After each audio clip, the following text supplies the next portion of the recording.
ये एक सोची समझी साजिश के तहत किया गया है। ये मुअज़्ज़म किसी जगह नहीं भागा हुआ, वो इनके पास मौजूद है। ये जो फ्रॉड है, हमारे वकला साहबान हैं, कम से कम 30 से 40 वकील हैं जिन्होंने वहाँ पर प्रॉपर्टी परचेज़ की। आप क्या समझते हैं इस तमाम तर मामले में अब तक कोई कानूनी मामलात हुए हैं, कोई कानून हरकत में आया है या ये कानून से सिरे से ही बाला? इन्होंने 2018 में एक प्रॉपर्टी एक रजिस्ट्री रजिस्ट्री के जरिए प्लॉट ट्रांसफर कर रहे हैं, 2025 में फिर दोबारा कर रहे हैं। हमारा सिर्फ एक मुतालबा है कि इसकी शफाफ राव साहब का नाम सीएल में डाला जाए, इसको अरेस्ट किया जाए, इसके खिलाफ कार्रवाई की जाए, इंडिपेंडेंट इंक्वायरी की जाए। अच्छा। इतना बड़ा स्कैंडल हो गया, कोई एक बंदे ने इंतजामिया की तरफ से कोई एक बयान नहीं आया, मुजम्मती बयान आया और इंतजामिया ने कोई कार्रवाई की। आप कैसे विदाउट जो है वो हियरिंग जो है आपने वहाँ पर अपनी बात की, आपको सुने बगैर, उनकी सजेशन के बगैर आपने एंटी करप्शन में एफआईआर दर्ज करवा ली। एंटी करप्शन के लॉज में शामिल है कि पहले इंक्वायरी जो इन्होंने एंटी करप्शन में एफआईआर दर्ज करवाई है वो भी अगेंस्ट द लॉ है, ना उसकी लीगल प्रोविजन कोई मौजूद है। इन्होंने वो ज्यादती की, वो एफआईआर दर्ज करवाई और कमेटी की रिकमेंडेशन के बगैर इन्होंने 19 रजिस्ट्री जो है वो अंडर वैल्यूएशन जो है वो उसको खारिज, उनका वसीका जो है वो खारिज फरमा दिया।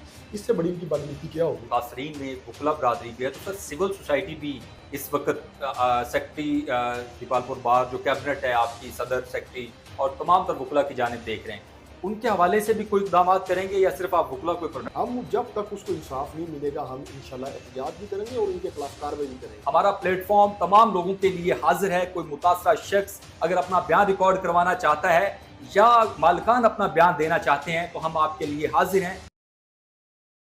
बिस्मिल्लाहिर्रहमानिर्रहीम, अस्सलाम वालेकुम। मैं फयाज राजी आज आपके सामने दीपालपुर की अब तक की तारीख का सबसे बड़ा स्कैंडल रखने जा रहा हूं, जो लाखों का नहीं बल्कि करोड़ों रुपए का किया गया है।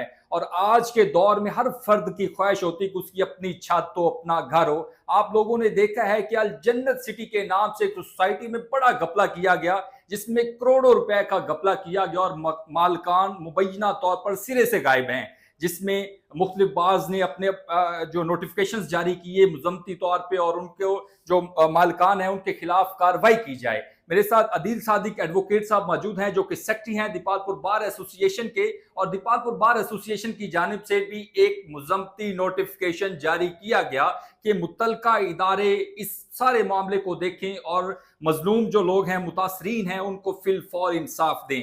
मैं आपको बताता चलूं कि सारे मामले में वकला बरादरी भी जो है मुतासरा हुई है, मुतासर हुई है और विक्टिम है इस सारे मामले में। अदील सादिक साहब हमारे साथ मौजूद हैं। दीपालपुर का मामला है और ये बड़ा स्कैंडल जो है ना वो सामने आया है। सर कैसे हैं आप? खैरियत से?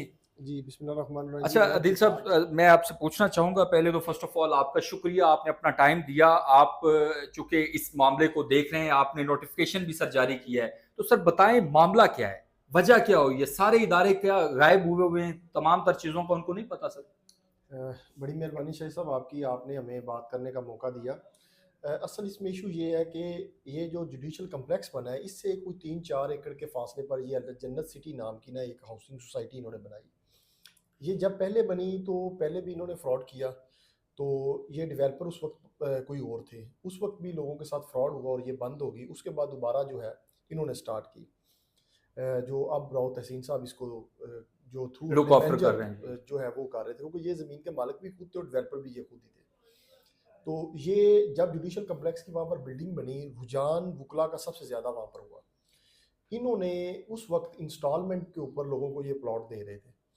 इन्होंने वहाँ पर अगर इनका 100 प्लॉट था या 200 प्लॉट था, वो फाइलों पे लोगों को किस्तों पर दिया हुआ था। और जब वहाँ पर जुडिशल कम्प्लेक्स की बिल्डिंग मुकम्मल हुई तो यकदम वहाँ पर रेट में इजाफा हो गया। इन्होंने क्या किया कि इन्होंने यकदम जो है वो डायरेक्ट रजिस्ट्री देना स्टार्ट कर दी, यानी जो कि लोग जिनके पास फाइलें इंस्टॉलमेंट दे रहे थे उनके पास बेचारों के पास फाइलें रह गई। इन्होंने क्या किया कि इन्होंने उसको जो है वो नकद पेमेंट पे सेल करना शुरू कर दे, रजिस्ट्री करवानी शुरू कर दी। अब देखें, आप कहते हैं कि वहाँ पर लोगों ने, बेचारों ने, गरीब लोगों ने अपने जेवर बेचे, अपनी मवेशी बेचे, अपना पेट काटा, अपने बच्चों का रिजक जो है वो सारा कुछ बच्चों के फ्यूचर के लिए वहाँ पर प्लॉट्स लिए।